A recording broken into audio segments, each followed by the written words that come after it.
नमस्कार। आज हम एक बहुत ही महत्वपूर्ण बंगाली नाटक पर बात करने वाले हैं। दीनबंधु मित्र का नील दर्पण, जो 1860 में आया था। हमारे पास इसकी एक काफ़ी अच्छी विस्तृत समीक्षा है और इस समीक्षा के सहारे हम ये समझने की कोशिश करेंगे कि भाई उस ज़माने में औपनिवेशिक बंगाल में ये जो नील की खेती होती थी, वो कैसे किसानों के लिए एक शोषण का, एक मुसीबत का सबब बनी और इस नाटक ने समाज पर क्या असर डाला। ये सिर्फ नाटक नहीं, एक तरह से इतिहास का गवाह है। तो चलिए शुरू करते हैं। समीक्षा में बताती है कि ये नाटक 1859-60 के नील विद्रोह, मतलब जब किसान भड़क उठे थे, उस माहौल में लिखा गया। ये जो ब्रिटिश बागान मालिक थे, लोग उन्हें नील साहब कहते थे। हाँ, नील साहब। वो बेचारे गरीब किसानों को मजबूर करते थे नील उगाने के लिए।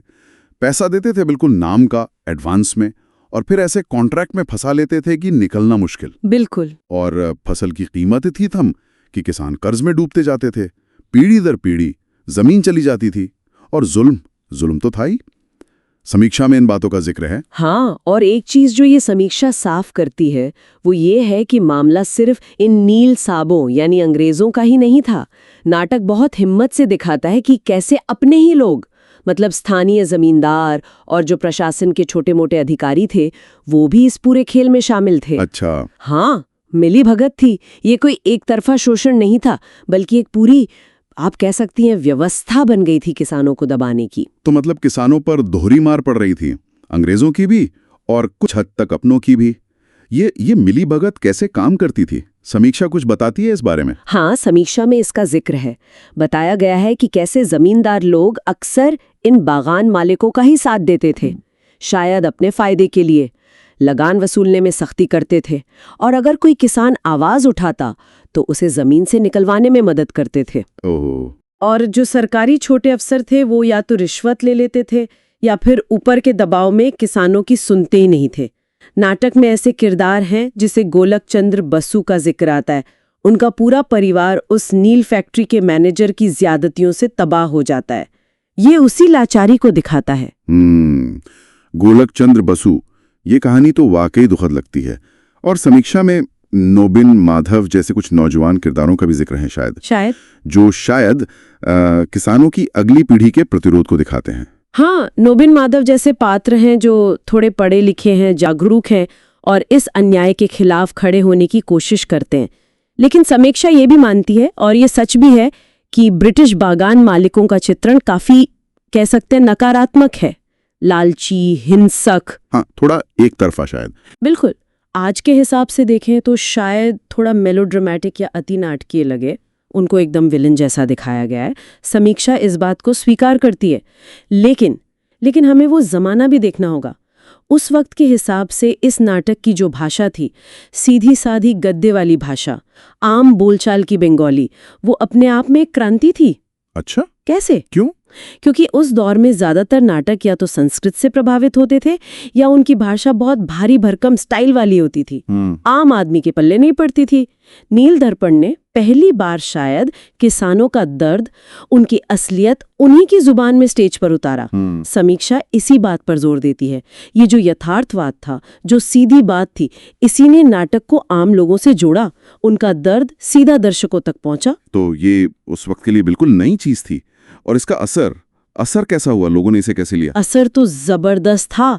समीक्षा बताती है कि कलकत्ता में जब ये खेला गया तो थिएटर भर जाते थे, लोग रोते थे किरदारों के साथ, हंगामा होता था। सच में? हाँ, बात इतनी फैली कि बड़े बड़े अंग्रेज अफसरों के कानों तक पहुंची।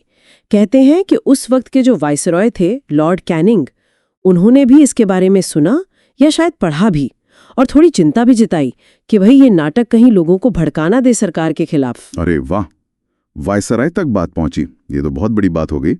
और फिर इसका अंग्रेजी अनुवाद भी हुआ शायद। हाँ, बिल्कुल।